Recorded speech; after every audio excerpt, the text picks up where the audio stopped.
Hello everyone, good morning. అందరు ఎలాగున్నారండి? నా background వెనక ఆ సీన్స్ చూసి భయపడకండి, పురాతన వస్తువులు కనిపిస్తున్నాయని. అది కాదు మ్యాటర్, అది లైట్ తీసుకోండి, ఇగ్నోర్ చేయండి. నేను చెప్పేది మ్యాటర్ వినండి. ఇప్పుడు ఎండాకాలము ఏప్రిల్లోనే ఇంత భయంకరంగా ఉంది. యూరినరీ ప్రాబ్లమ్స్ ఉన్న వాళ్ళు అయితే ఇంకా అంతే చచ్చి బతుకుతారు. ఎన్ని లీటర్స్ టార్గెట్ పెట్టుకొని తాగినా కూడా అవి ఆవిరైపోతాయి అనమాట. యూరిన్ రూపంగా కూడా బయటికి వచ్చేదనమాట. బాగా సఫర్ అయిపోయి పడిపోయినాం అనమాట. ఈ ఎండకి ఇంట్లోనే ఉంటూ ఒక్కొక్క బాటిల్ ఎంత రేట్ అనేది స్క్రీన్ మీద ఇచ్చినాను చూడండి. ఒక్క కోకోనట్ వాటరే అడిగినాను నేను. మా ఆయన అయితే 2 తీసుకొని వచ్చేసినారు. 2 తాగలేదు నేనైతే. కోకోనట్ వాటర్ మొత్తం మా పునీత్ తాగేసినాడు. నేను ఇవి ఒక్కటి తాగినాను. తాగంగానే నా ఎక్స్ప్రెషన్స్ ఎట్లున్నాయి చూడండి. ఎందుకంటే టాన్సిల్స్ ప్రాబ్లం కూడా ఉందన్నమాట నాకు. ఈ ఎండాకాలం వస్తాయి అనమాట అవి కూడా. అంటే టీ కాఫీ ఎప్పుడు తాగనులేండి. టీ కాఫీ తాగితే ఇంకా ఎక్కువ వాటికి ఎఫెక్టివ్ ఉంటుందంట. అందుకోసం తాగను, ఎప్పుడో రేర్గా తాగుతాను, కానీ అది కూడా లేదు ఈ మధ్య. కానీ ఈ ఎండలకి చాలా భయంకరంగా కొంచెం ఒంట్లో వేడి అలాగుంటుంది కదా. అలాగున్న వాళ్ళు చాలా జాగ్రత్తగా ఉండండి.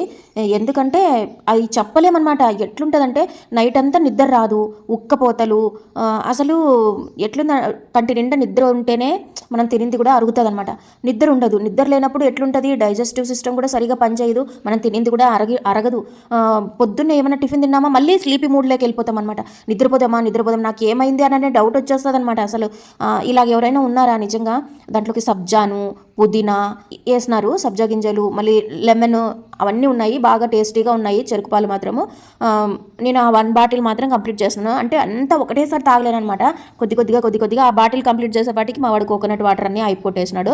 మా ఆయన మీ అమ్మ కోసం రా తెచ్చింది అని అంటే, మిడిల్ క్లాస్ వాళ్ళం కదండి. ఇప్పుడు ఎవరైతే సిక్ అవుతారో వాళ్ళకి తేవడమే గగనం అనిపిస్తుంది. కాకపోతే ఇప్పుడు అట్లా లేదు కదా, పిల్లలు వినరు. ఇప్పుడు మనము ఒకరి కోసం తెచ్చుకుంటే, మన చిన్నప్పుడు మనం ఏమైనా తినల్లా తాగల్లా అంటే ఫుల్గా సిక్ అయిపోవాలన్నమాట. కనీసం ఒక ఇడ్లీ ముక్క తినాలన్నా కూడా బయటవి.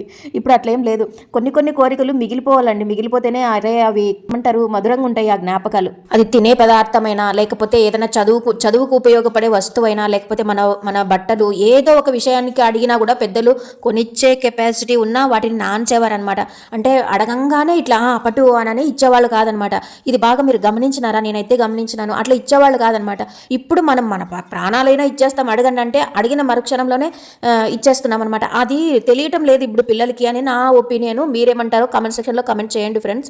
90s కిడ్స్కి అయితే బాగా అర్థమవుతుంది. ప్రతి ఒక్కటి ఏదన్నా అడిగితే వెంటనే కొనిచ్చేవాళ్ళు కాదు మన పెద్దవాళ్ళు. అదేదో మూవీలోన వాళ్ళ మదర్ చెప్తుంది కదా, నీకు ఇష్టమైనట్టు దాచి నీకు ఇవ్వడం నాకు అలవాటు కదరా అని అనేసి. ఆ మూవీ నేమ్ మీకు గుర్తుంటే కమెంట్ చేయండి. అలాగుండేవాళ్ళు మన పెద్దవాళ్ళు. వీడియో నచ్చినట్లయితే లైక్ చేయండి.